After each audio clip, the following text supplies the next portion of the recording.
반갑습니다. 물리학 레벨 2 2단원 전자기학의 두 번째 소단원인 자기입니다. 이번 시간은 그중 첫 번째 차시로 자기력과 자기장에 대해서 공부해 보도록 하겠습니다. 전기력의 소스는 전하였고 전기력이 작용하는 전하의 부호에 따라서 인력과 척력이 결정되었습니다. 비슷하게 자기력의 소스는 전류였고요. 자기력이 작용하는 두 전류의 방향에 따라서 인력과 척력이 결정되었죠. 전기력에서도 마찬가지였지만 자기력에서도 I2 전류가 받는 힘을 분석하기 위해서 I2를 대상 전류로 부르고 I1 전류가 I2 전류가 있는 지점에 미치는 영향력을 자기장의 개념으로 만들 수 있었습니다. 이 자기장의 원천은 소스 전류 I1에 의한 거고 오른손 법칙에 의해서 대상 전류 I2가 있는 위치에서는 들어가는 방향의 자기장을 형성하죠. 이때 I2 전류가 받는 단위 길이당 힘은 소스 전류 I1에 의해서 형성된 자기장 B1에 대상 전류 I2를 곱해서 계산할 수 있었습니다. 그리고 이 자기력의 방향은 이렇게 오른손을 펼쳐서 얻을 수 있었죠.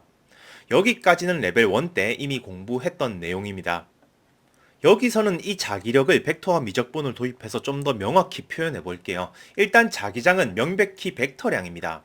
그리고 선전류 i는 스칼라량이기 때문에 선전류의 방향을 결정하는 도선의 방향을 스몰 i 햇으로 쓰겠습니다.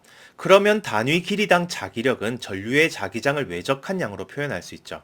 그리고 전류 I2가 흐르는 미소 길이를 dL2로 잡으면 이 미소 길이의 전류에 작용하는 미소 자기력은 이렇게 쓸 수 있겠죠. 여기서 전류의 방향인 I 벡터의 방향은 어차피 길이 L의 방향이 될 거기 때문에 L 벡터로 한 번에 표현하는 게 깔끔하겠죠. 그러면 전류가 받는 총 자기력을 구하기 위해서는 이 미소 자기력을 전류가 있는 모든 구간을 적분하는 것으로 구할 수 있습니다. 여기서 I2를 적분 밖으로 꺼낸 이유는 길이 적분을 하는 모든 공간에서의 선전류가 일정하기 때문이죠.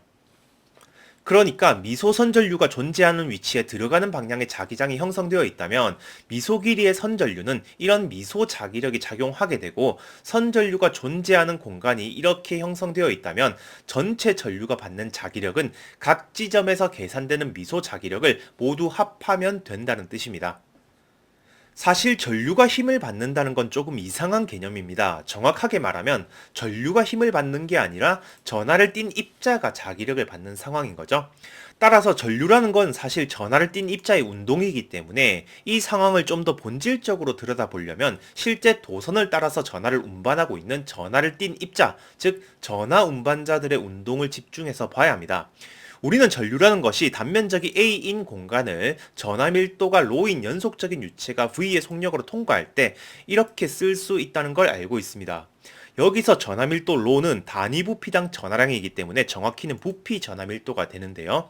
여기에 단면적 A를 곱하면 도선 방향의 단위 길이당 전하량이 되기 때문에 도선의 1차원적으로 분포해 있는 선 전하 밀도가 됩니다. 따라서 선전류 i는 선 전하 밀도 람다에 전하 운반자의 속력 v를 곱한 형태로 나타낼 수 있죠.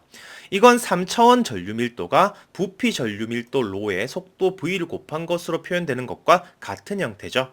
그리고 전류의 미소 길이 벡터는 전하 운반자의 속도 방향과 같기 때문에 단위 벡터만 이렇게 꺼내서 보면 최종적으로 미소 전류를 이렇게 바꿔 쓸 수 있게 됩니다. 그러면 미소 전류가 받는 자기력은 이렇게 쓸 수 있는데요. 전류를 운반하는 주체인 전하 운반자의 전하량은 3차원에서 밀도와 부피의 곱으로 쓰는 것처럼 1차원에서는 선밀도와 길이의 곱으로 표현할 수 있습니다. 그러면 이제 전류가 단위 길이당 받는 힘이라는 다소 애매한 표현보다는 전하량의 Q인 입자가 자기장의 B인 공간에서 속도 V로 운동하고 있을 때 QV 크로스 B만큼의 자기력을 받는다는 명확한 표현을 사용할 수 있겠죠. 이제 자기력이 작용되는 미시적인 방식이 정리되었습니다. 이 결과를 전기력과 함께 정리한다면 전기장 E와 자기장 B가 걸려있는 공간에서 전하 Q가 받게 되는 전자기력은 이렇게 쓸 수 있습니다. 이렇게 자기력의 개념을 미시적으로 정리해서 전기력과 함께 수학적으로 명료화시킨 사람은 누구인가? 네덜란드의 물리학자 핸드릭 안톤 로런츠이기 때문에 전하를 띤 입자가 장 속에서 받는 힘을 로런츠 힘이라 부릅니다.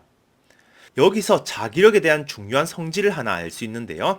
자기력은 입자의 속도랑 항상 수직이기 때문에 자기력의 파워는 항상 0이 됩니다. 즉 자기력은 일을 하지 않는다는 거죠. 이제 자기장을 다시 살펴보겠습니다. 소스 전류는 주변에 자기장을 형성하죠. 이 전류가 무한직선 전류라면 전류 방향으로 자기장의 차이는 없을 거고, 전류에서 멀어질수록 자기장의 세기는 줄어들게 됩니다. 전류의 세기를 I라고 하고 직선 전류로부터 떨어진 거리를 R이라고 한다면 공간에 형성된 자기장의 세기는 이렇게 표현할 수 있었습니다. 그런데 이 결과는 무한 직선 도선에서만 사용할 수 있기 때문에 무한히 작은 길이를 가진 미소 전류 소스 IDL이 만드는 자기장의 세기를 생각해 봐야 합니다. 미소 전류 소스는 전류가 향하는 방향과 수직 방향에 위치해서 가장 강한 자기장을 형성하지만 똑같은 거리에 있는 다른 방향에는 수직 성분만 반영되기 때문에 약한 자기장을 형성하게 됩니다. 이걸 벡터로 표현하기 위해서 전류 소스로부터 멀어지는 방향을 R축으로 두면 위치 R에서의 자기장 세기는 소스 전류와 위치 벡터의 외적으로 표현할 수 있습니다. 그리고 중력장이나 전기장처럼 미소 전류 소스가 만드는 자기장의 세기는 소스로부터의 거리 R 제곱에 반비례하죠. 결국 무한 직선 전류가 만드는 자기장은 이런 미소 전류 소스가 직선 위에 무한히 많이 존재하기 때문에 각 소스가 대상 지점에 만드는 미소 자기장을 전부 합하는 것으로 구할 수 있는 거죠. 이때 비례상수가 K가 되기 위해서는 미소 전류에 의한 자기장의 세기 비례상수가 2분의 K가 되어야 합니다. 이건 예제로 확인해 볼게요.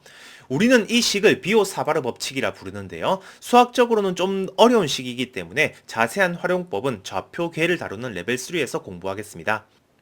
따라서 자기력은 본질적으로 전류 사이에 작용하는 힘이고 대상 미소 전류 I'이 받는 미소 자기력은 자신의 전류의 자기장을 외적하면 되니까 이렇게 쓸 수 있는 거죠. 쿨롱의 법칙도 미소 전하량으로 놓고 비교해보면 폼은 거의 비슷합니다. 차이는 전기력은 소스의 형태가 스칼라량이기 때문에 단순히 곱으로 표현되어 있고 자기력은 소스의 형태가 벡터량이기 때문에 벡터 곱으로 표현되어 있다는 거죠. 그리고 전기장을 공부했을 때와 마찬가지로 특정 면적을 수직으로 통과하는 자기력선의 양, 즉 마그네틱 플럭스, 자기선속 개념을 만들 수 있습니다. 이렇게 되면 전기선속의 밀도가 전기장의 세기였던 것처럼 자기선속의 밀도가 자기장의 세기를 말해주는 거죠. 따라서 자기력선이 조밀할수록 자기장이 강한 곳이라는 개념을 전기에서 마찬가지로 적용할 수 있습니다. 자기선속의 단위는 테슬라 미터 제곱으로 표현할 수 있지만 표준 단위로 웨버를 사용하기도 합니다. 자기선속은 특별히 자속이라는 용어로 줄여서 많이 사용하죠. 먼저 직선 전류에 의한 자기장을 계산해 보겠습니다. 자기장은 3차원 공간에서 계산해야 하기 때문에 좌표계를 배워야 정확히 계산할 수 있습니다. 그래도 레벨 2에서 다룰 만한 수준으로 접근해 볼게요. 일단 전류가 향하는 방향을 G축으로 잡고 오른쪽 방향을 X축으로 잡을게요.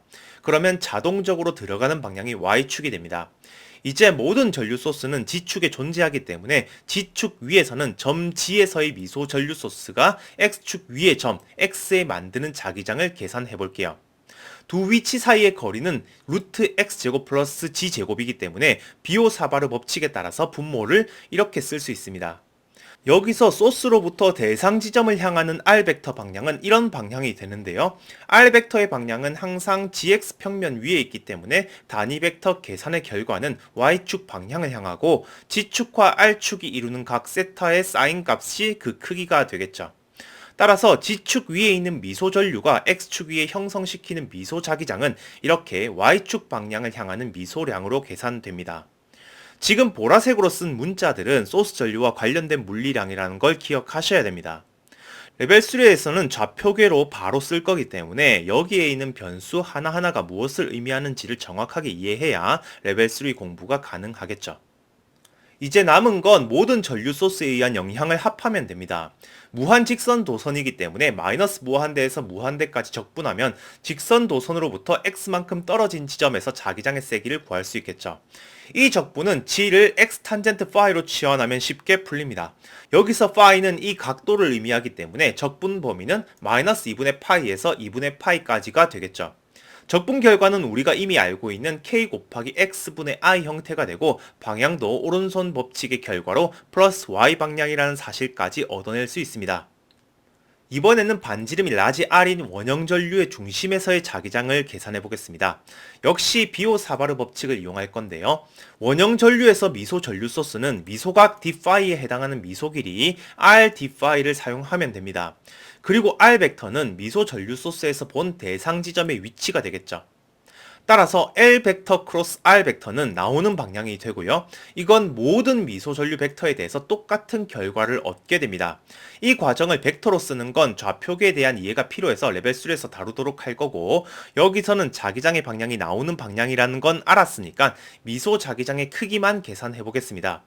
여기서 미소 전류 소스로부터 중심까지 떨어진 거리 R은 모든 전류에 대해서 라지 R로 똑같기 때문에 이렇게 쓸 수 있고, 모든 전류에 대한 자기장을 계산하려면 미소각 d파이를 원 전체의 범위 마이너스 파이에서 파이까지 합하면 되죠. 그러면 원형 전류에 의한 중심에서의 자기장은 레벨 1에서 소개했던 것처럼 비례상수 부분이 파이 k로 계산됩니다. 이번에는 레벨 1에서 계산했었던 직선 전류가 만드는 자기장 속에 존재하는 사각꼬리 전류가 받는 자기력을 좀 더 정밀하게 계산해 보겠습니다.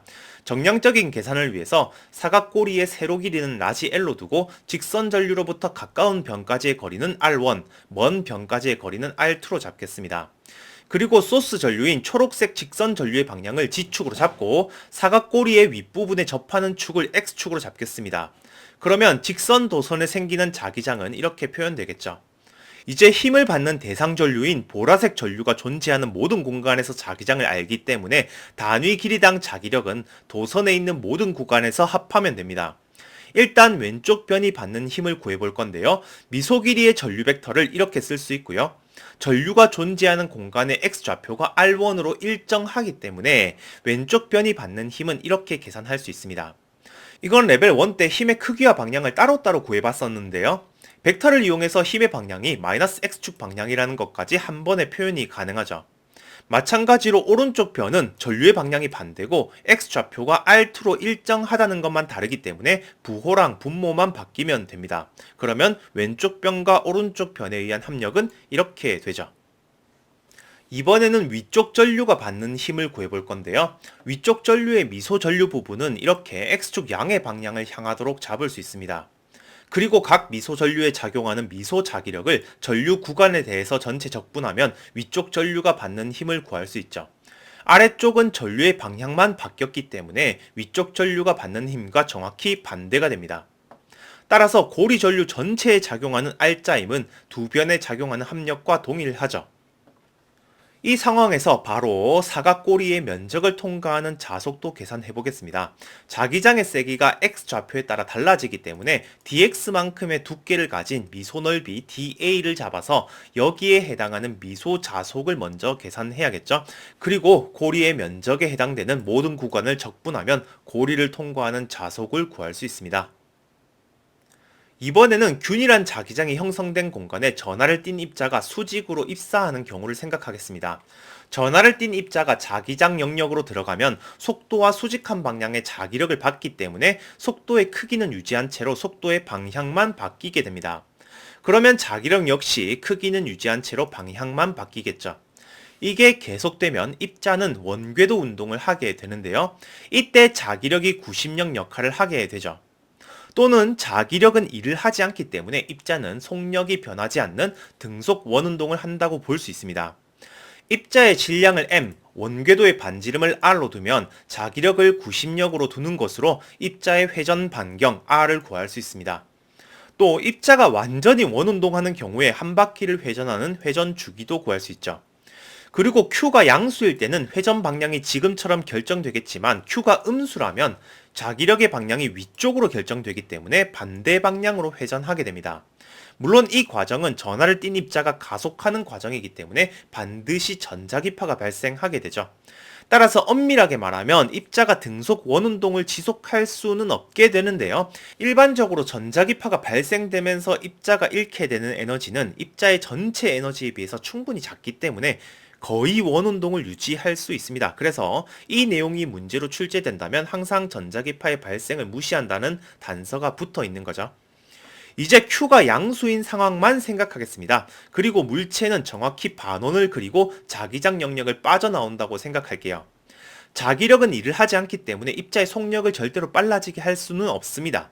따라서 입자의 속력을 바꾸고 싶으면 전기장 영역을 만들어서 전기력으로 가속시켜 줘야겠죠. 그리고 입자 궤적을 다시 바꾸고 싶으면 자기장 영역을 또 만들어서 입자를 반바퀴 회전시키면 됩니다. 대신에 여기서는 입자의 속력이 빨라졌기 때문에 같은 크기의 자기장 영역이라면 회전 반경이 증가해야겠죠. 그리고 회전 반경이 증가하더라도 자기장의 세기가 일정하다면 반바퀴 회전하는 데 걸린 시간은 똑같습니다. 이제 이 과정을 계속 반복할 건데요. 위쪽에서 돌아올 때도 입자가 가속되도록 반대 방향의 전기장을 걸어주겠습니다. 그러면 입자의 회전 반경이 점점 커지면서 가속되겠죠. 이것이 원형 입자 가속기인 사이클로트론의 핵심 원리입니다. 입자의 가속은 전기력이 담당하고 전기장 영역으로 계속 궤적을 돌려서 넣는 걸 자기력이 담당하는 구조인 거죠. 이번에는 전류 I가 흐르는 도선을 생각하겠습니다. 전류는 전하 운반자의 이동에 의해서 발생하죠. 만약에 전하 운반자가 양전하라면 전하 운반자의 속도는 전류의 방향과 같습니다. 이제 이 도선의 수직으로 들어가는 방향의 자기장을 걸어 볼게요. 그러면 전하 운반자는 자기장 속에서 운동하고 있기 때문에 자기력을 받게 되는데요. 이렇게 되면 시간이 지남에 따라서 양전하를 띈 운반자가 도선의 윗부분으로 모이게 될 겁니다. 도선의 윗부분에 양전하가 쌓이게 되면 상대적으로 아랫부분에는 음전하가 나타나게 되고요. 도선 내부에는 아래 방향을 향하는 전기장이 형성되죠. 이 효과는 전하 운반자에 작용하는 자기력을 정확히 상쇄시키는 전기력을 만들 때까지 진행됩니다. 그래야 정상 전류가 흐를 테니까요. 만약에 도선의 폭을 라지 L이라고 하면 도선의 위아래에 EL만큼의 전위차가 생길 겁니다. 이렇게 전류가 흐르는 도선에 자기장을 걸었을 때 도선 내부에 전위차가 발생하는 현상을 홀 이펙트, 홀 효과라 부릅니다. 이 효과는 1879년에 미국의 물리학자 에드윈 홀이 발견했기 때문에 이름을 따서 붙인 거죠. 만약에 전하 운반자가 음전하라면 전하 운반자의 속도 방향은 전류랑 반대 방향이 될 겁니다. 그러면 이 전하 운반자는 위쪽으로 자기력을 받게 될 거고 이번에는 도선의 윗부분에 음전하가 쌓이게 됩니다. 그러면 전기장이 아까랑 반대로 윗방향을 향하게 되겠죠.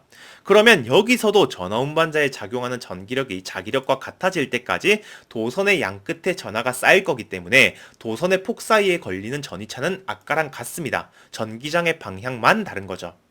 그러니까 도선에 자기장을 걸고 양끝에 전위차를 측정해보면 전류를 흐르게 하는 전하 운반자가 양전하인지 음전하인지를 판별할 수 있게 되는 겁니다. 물론 둘 다 있을 수도 있기 때문에 정확히 말하면 우세한 전하 운반자의 부호를 판별할 수 있는 거죠. 마지막으로 레벨 1에서 다뤘던 전동기의 원리를 조금만 더 자세하게 분석하겠습니다. 자기장의 세기는 B로 일정하다고 두고 사각꼬리 도선의 두 변의 길이는 각각 A, B로 두겠습니다. 지금 그림은 사각꼬리 도선을 통과하는 자속이 0인 상태입니다. 단면을 보면 이렇게 고리 도선의 면이 자기장과 나란하게 놓여 있는 거죠. 여기에 도선을 따라서 반시계 방향의 전류 I가 흐른다고 하겠습니다. 그리고 좌표를 이렇게 잡으면 도선의 각 변이 받는 자기력을 이렇게 계산할 수 있습니다. 이 힘의 합력은 0이기 때문에 도선의 질량 중심을 가속시키지는 못하지만 토크가 존재하기 때문에 질량 중심을 기준으로 회전을 가속시킬 수 있죠. 따라서 시간이 지나면 고리 도선이 회전하게 되는데요. 회전각을 세타로 두면 도선에 작용하는 양쪽 변의 힘은 바뀌지 않겠지만 위아래 변이 받는 전류의 방향이 바뀌기 때문에 각도에 따른 자기력이 생기게 됩니다. 물론 이 힘은 알짜 힘을 바꾸지도 않고 토크에도 영향을 주지 않기 때문에 모터의 운동에 중요한 요소는 아닙니다. 아무튼 고리 도선에 작용하는 토크는 아까보다는 감소하게 되죠. 그리고 고리의 면적 벡터를 이렇게 잡았을 때 고리를 통과하는 자속은 이렇게 되죠. 물론 이 토크에 의해서 사각도선이 어떻게 운동하는지를 따지려면 회전 운동을 다룰 수 있어야 하기 때문에 레벨 3에서 공부할 거고요. 여기서는 단일 고리 도선만으로는 균일한 토크를 얻을 수 없는 상황이라는 것만 확인하고 넘어가겠습니다. 정리하겠습니다. 이번 시간에는 미소 전류 소스가 주변의 자기장을 어떻게 형성하는지를 벡터와 미적분을 사용해서 정량적으로 표현해봤습니다. 직선 전류랑 원형 전류가 만드는 자기장은 이 식을 적분해서 얻어낼 수 있었죠. 그리고 소스가 만드는 자기장 위에 대상 전류가 있다면 자기력을 받게 되는데요. 레벨 1 때는 자기력의 방향을 오른손 법칙으로 찾았었지만 여기서는 벡터를 사용해서 깔끔하게 표현했습니다. 그리고 대상 전류를 선 전류로 표현하는 게 아니라 전하를 띤 단일 입자의 운동으로 본다면 QV 크로스 B로 표현된다는 것도 유도했었습니다. 이 결과는 자기력은 일을 하지 않는 힘이라는 걸 말해주죠. 마지막으로 전기장에서처럼 자기력선의 접선이 자기장의 방향이 되고 자기력선의 양인 자속의 개념을 도입해서 이것의 공간적 밀도로 자기장의 세기를 해석할 수 있었습니다. 이번 시간은 여기까지 정리하겠습니다. 감사합니다.